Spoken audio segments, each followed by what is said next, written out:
So what's up, Dread Manila once again mga kapatid. Tara, may kliyente tayo. Andito na si Sir, taga Minnesota siya, USA. So ang gagawin natin sa kanya ay retwist. Tapos hugasan muna natin bago natin yung gawin. So si Michael ang artist natin dyan. So meron pa tayong isang kliyente mamaya darating. Afro-curl naman. Si Sammy naman ang babanat dyan. So kita-kits ulit tayo mamaya. Boom! So yun mga katibil, dahil nandito na si Sir. At darating lang, medyo na-late lang ng konti dahil na traffic. So ang gagawin natin dito ay finger coils. So si Sammy ang babanat dyan. So kita-kits tayo ulit mamaya pagka pinoproseso na. Boom!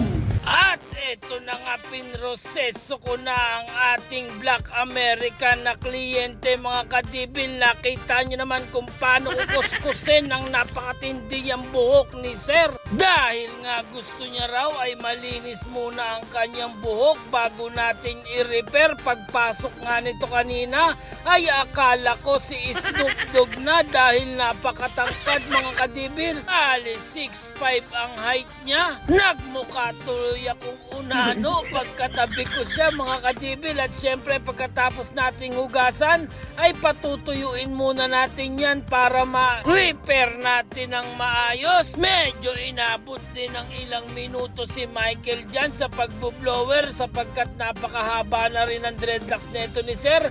At eto namang si Sammy ay nag-uumpisa na rin sa kanyang finger coils mga kadibil. At syempre bago natin i-repair, ipakita muna natin ang before ng buhok nito ni Snoop Dogg mga kadibil bago natin gawin. Ang kwento niya sa atin ay ang anak niya lang daw po ang nag-aayos ng kanyang dreadlocks dahil may dreadlock shop din daw ang anak niya sa Minnesota, USA mga kadibil. So bali anak niya po ang nakadiskubre ng shop natin. Sinabi po sa kanya na dito po sa atin magpaayos ng dread dahil nasa Pilipinas nga siya. At dumako naman tayo dito kay Sammy mga kadibil. Ito na nga at sinisimula ng ikot-ikutin ni Sammy. At ito ang kasama ni Sir from Bulacan pa yan, ang kanyang driver at ang kanyang may bahay. Ganyan po ka-supportive ang asawa nito ni Sir sa kanyang mga trip, sa kanyang buhok. Medyo natagalan nga lang kami sa pagpapatuyo dito sa dreadlocks nito ni Snoop Dogg. Pero ito na nga at sinisimula na rin ni Michael i-repair.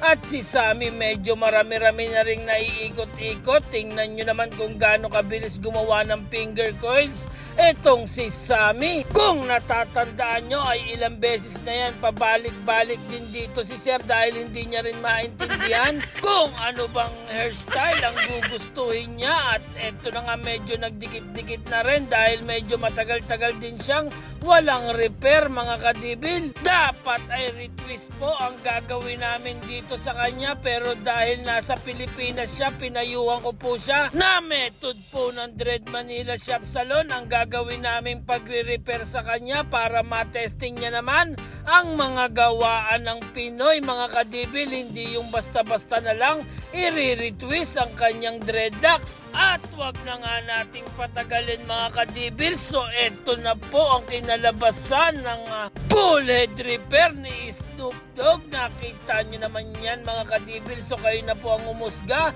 sa mga gawaan namin dito sa Dread Manila Shop Salon. At syempre kung umabot ka naman sa video na ito ay pakicomment mo naman kung tagasan ka para mabati naman kita at malaman naman po namin kung hanggang saan umaabot itong mga video namin. At eto na nga, binarrel twist ko pa yan mga kadibil dahil gusto niya raw ay medyo may style naman ang kanyang dreadlocks. At eto naman ang napakaangas na gawa ni Sammy na finger coils mga kadibil. Sa mga gusto ng ganyang style, i-PM nyo lang po ang Dread Manila Shop Salon. So hanggang sa muli po, maraming salamat sa panonood. Kita-kits ulit sa susunod.